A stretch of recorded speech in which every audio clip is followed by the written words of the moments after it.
estou muito feliz, gente, muito feliz, porque finalmente estou gravando e o som tá funcionando, o som tá funcionando. Ah, eu vou falando da minha saga. Beba água, tá bom, gente? Esse meu vídeo hoje eu quero falar sobre literatura brasileira. Literatura brasileira não cabe num vídeo, né? Obviamente. Tá. Eu não tava preparada pra gravar agora. Eu me arrumei. É o seguinte, gente. Eu me arrumei. Do meu jeitinho, assim, mas. Tá. E eu tenho um sério problema com o meu computador, porque eu preciso atualizar o Windows dele. E eu não atualizei. E por conta de eu não ter atualizado o meu Windows, ele. Como que eu posso dizer? Ele não quer aceitar meu microfone. E eu tava tentando colocar alguma chave de acesso, alguma coisa. Não tava conseguindo fazer nada. E aí eu pensei assim: Windows, vocês venceram. Vocês venceram! Porque eu fico assim: eu não quero comprar o Google, eu não quero comprar o Windows, não quero. Eu não sei, eu fico assim jogando de lado, jogando pro outro, já pago um, já paguei computador e tal. E aí eu falei, não, fudeu, desculpa pelo palavrão, ferrou. Eu vou ter que colocar esse Windows. Olha, tem um barulho aqui atrás. Tem um barulho pra me atrapalhar. Mas eu vou gravar um vídeo. O vídeo de hoje eu vou falar sobre literatura brasileira. Porque toda vez eu vejo alguma pessoa falando assim, eu tô aprendendo português, o que eu posso ler? E eu posso dizer pra você que é um pouco complexo esse assunto, porque deixa eu terminar a história do microfone. E aí eu falei assim, vocês venceram Windows? Eu vou comprar esse telefone, esse Windows agora, para eu poder colocar o meu microfone, para eu poder usar minhas coisas no computador. E eu falei, aqui, agora eu vou comprar esse negócio agora. E aí eu falei, entrei no site, dá para pagar com 29 ao mês, ou pode pagar assim, ou pode fazer assado. Vou passar meu cartão, porque esse negócio aqui eu vou ter que usar. E eu não tava aguentando mais a situação. Só que aí eu comecei a preencher os cadastros e tudo mais. E chegou naquele ponto de você precisa confirmar com o seu telefone. Só que o meu telefone quebrou e faz uma semana quase que eu estou sem telefone. E é isso, gente. Eu não poderia continuar porque eu estou sem o meu telefone. Estou incomunicável, sem Windows, sem Google, sem o microfone não pega, mas eu tô aqui para gravar o meu vídeo de hoje. Então eu não coloquei o Windows, eu não baixei o Windows porque não tenho capacidade de colocar o Windows, porque eu não tenho o meu telefone pessoal. O meu celular tá lá no concerto faz uma semana. E aí eu falei, não, eu vou tomar um café, eu vou comer uma coisa e acabou meu dia. Mas, todavia, entretanto, fui lá, eu abri o OBS, sei lá, OB, pra gravar meu vídeo. E está funcionando o meu microfone, eu acho que está funcionando, mas vamos lá, gente. O que eu vou falar pra vocês sobre literatura? É difícil falar sobre literatura em um vídeo, porque é um assunto que vai demorar muito tempo pra eu falar. Mas assim, o meu objetivo aqui desse vídeo é falar resumidamente, muito resumidamente, de alguns livros, de algumas coisas que vocês que estão aprendendo o português querem ler, tá? E vez ou outra eu vejo alguém perguntando, eu tô aprendendo português, o que eu posso ler? Eu acho bem complicado fazer uma recomendação, porque a literatura é bem complexa, bem difícil para se ler. Então, por exemplo, às vezes aparece uma pessoa falando assim para um iniciante da língua, uma pessoa que sabe pouco português, leia Machado de Assis, Memórias Póstumas, você tá louco? Não é muito difícil esse livro para ler.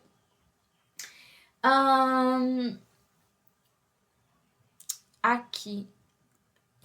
Esse vídeo é para quem já tem um nível intermediário para avançado, tá bom? Galera que tá no nível básico não tá nem entendendo o meu vídeo de agora. Às vezes eu vejo algumas pessoas falando assim: leia um livro infanto-juvenil. Acho também um pouco difícil, mas eu vou fazer algumas sugestões. Um autor muito querido aqui no Brasil de infanto-juvenil é Ziraldo. Ziraldo, eu adorava Ziraldo. E o livro mais famoso dele se chama O Menino Maluquinho. O Ziraldo é muito conhecido também pelas suas ilustrações. Eu li vários livros dele. Eu lembro que eu li um livro que se chama Professora Maluquinha e etc. Muitos livros infantos juvenis. Era bem legal, mas não é tão fácil quanto parece. Se você é básico, você não vai conseguir entender muito bem o Ziraldo. E eu vejo muita gente que, quando tá aprendendo inglês, fala assim: eu vou ler um livro infantil que eu vou aprender e tal. Não faça isso é muito difícil, né? A mesma coisa para quem está aprendendo português, porque às vezes o autor infantil ele está usando uma linguagem para criança, é um tema infantil, e além de tudo, às vezes tem umas rimas, umas musiquinhas que não faz muito sentido um adulto ler aquilo. Então, e nem sempre é fácil, tá? Vamos para o meu próximo sugestão. Aí tem outra coisa, né? Quem está aprendendo inglês, existe um gênero de livro inglês que são livros adaptados para quem está aprendendo o inglês, mas porém estou falando de português. E estes livros adaptados, que seriam mais fáceis, com um nível reduzido de vocabulário, não existe em português. Não que eu saiba, tá bom? Então é um pouco complicado. Uma sugestão que eu tenho aqui que é muito acessível e é muito popular, um tipo de coisa que brasileiro gosta muito, são os gibis da Turma da Mônica. Tem a Turma da Mônica e tem do Chico Bento também, que é o mesmo autor, que é o Maurício de Souza. O brasileiro gosta muito disso, são muito fáceis de encontrar, você encontra aqui no Brasil facilmente em banca de jornal. É uma revistinha bem barata, mas você tem que tomar muito cuidado com esse livro, porque tem alguns personagens que falam errado. Por exemplo, o caso do Cebolinha, que ele troca R pelo L. E também o Chico Bento, que tem o sotaque caipira. Então tem algumas palavras que vão aparecer bem diferentes do que são na verdade. Eu vejo também muita gente citando da literatura juvenil uma coleção que se chama Série Vagalume. E é uma porção de livros já um pouco antigos de literatura infanto-juvenil que você vai achar muito fácil aqui nas livrarias brasileiras. Eles faziam muito sucesso na escola e tal, eles falam de aventura, de mistério e tudo mais. O primeiro livro grosso que eu li na minha infância era da série Vagalume, que se chamava O Escaravelho do Diabo. Eu não lembro de que autor era. Aqui vai a minha sugestão principal para quem está aprendendo português, que é um nível intermediário, que é o autor Luiz Fernando Veríssimo. Até tem um livro dele bem grossão aqui em casa, de nome... Então, a minha sugestão para você, que é intermediário, é o Luiz Fernando Veríssimo. Eu tenho aqui, inclusive, o livro Comédias da Vida Privada. Ele escreve contos, né, bem curtos, com muitos diálogos. O estilo dele é bem humorado, é muito do cotidiano mesmo, fala muito de relacionamento, mas da dinâmica do dia a dia. Então é um livro que é fácil de ler e é uma literatura boa, tá? Eu acho que os contos são um dos melhores para quem está aprendendo. Claro que às vezes a pessoa não se prende tanto em conto. Uma autora que escrevia muitos contos é a Clarice Lispector. No entanto, é um pouco difícil Clarice Lispector, porque ela é uma literatura um pouco sofisticada. Ela utilizava de algumas técnicas diferentes de narração. Então, eu não indico muito a Clarice. Eu acho que Clarice, ela tem uma linguagem moderna, mas pode ser um pouco difícil. Tem um outro autor que é bem popular, que chama-se Rubem Braga. Nelson Rodrigues, recomendo muito.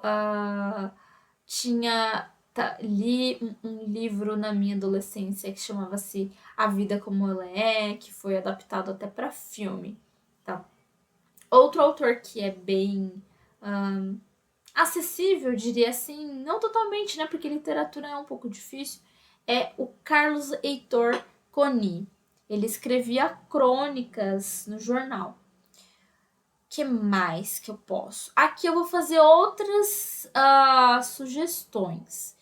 Um autor que é bem popular aqui no Brasil, eu diria que é Jorge Amado, que é um autor baiano. Um livro que eu li dele, que não é de contos, é A Morte de...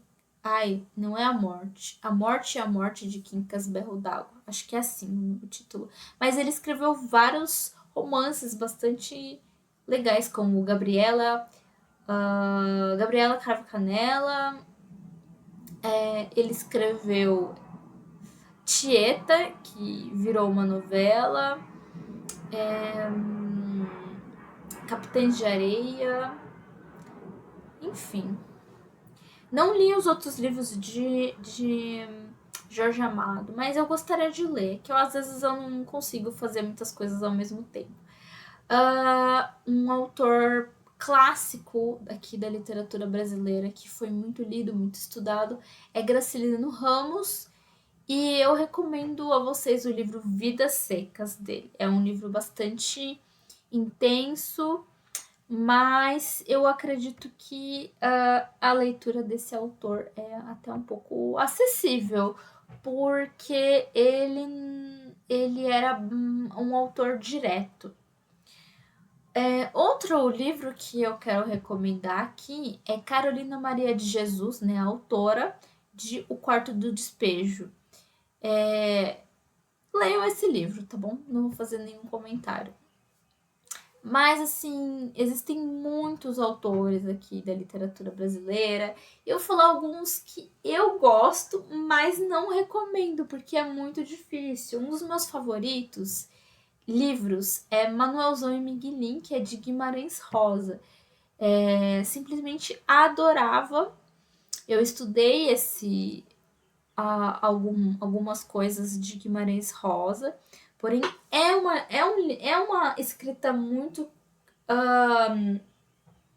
complexa. Ele usava de muitos termos, muitas palavras diferentes que a gente não conhece no nosso dia a dia. Ele criava neologismos, ele usava de palavras muito diferentes, sabe assim?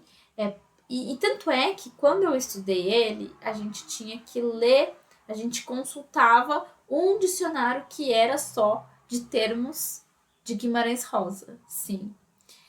Conforme é, assim, muito complexo você estudar esse autor, mas ele é um dos grandes autores brasileiros.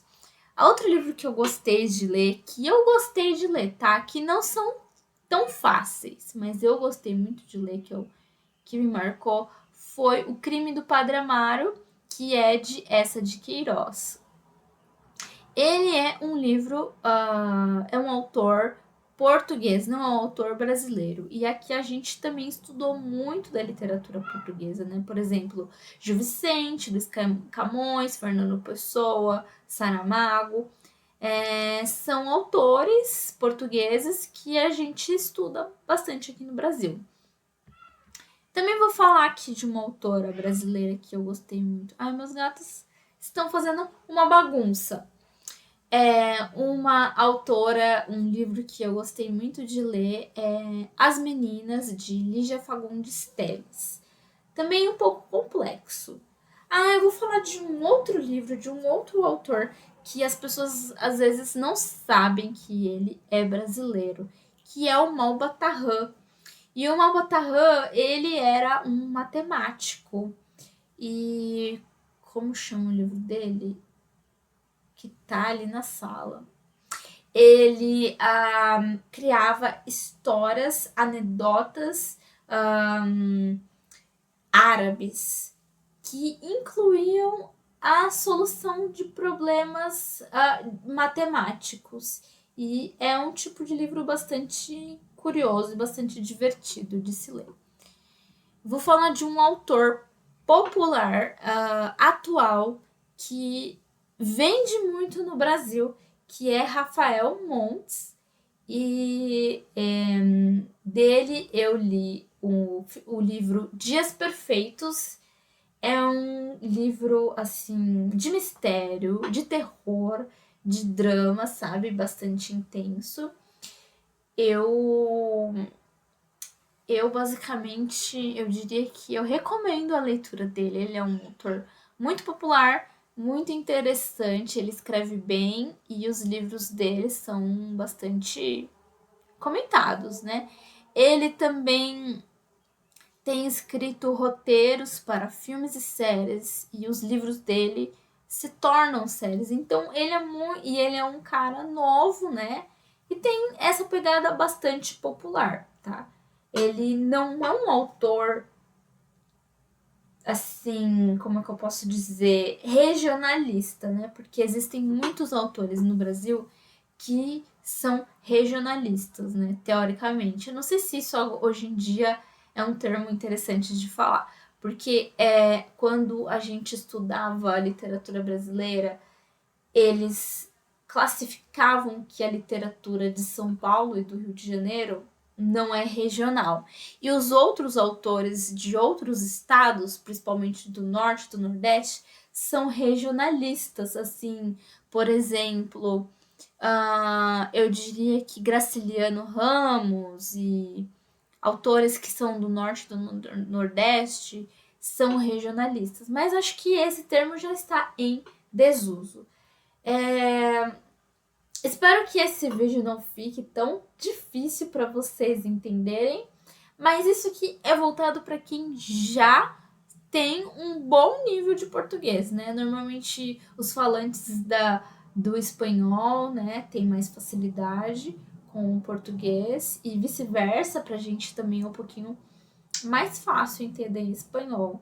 Então eu espero que, claro que isso aqui é uma lista muito resumida, né? Mas isso aqui são um dos mais famosos e populares. Claro que tem N autores que eu não citei nesse vídeo, gente. Se vocês quiserem qualquer tema que eu ainda não falei por aqui, 1 milhão de temas, eu posso voltar aqui e falar, tá bom? E é isso. Tchau, tchau, pessoal.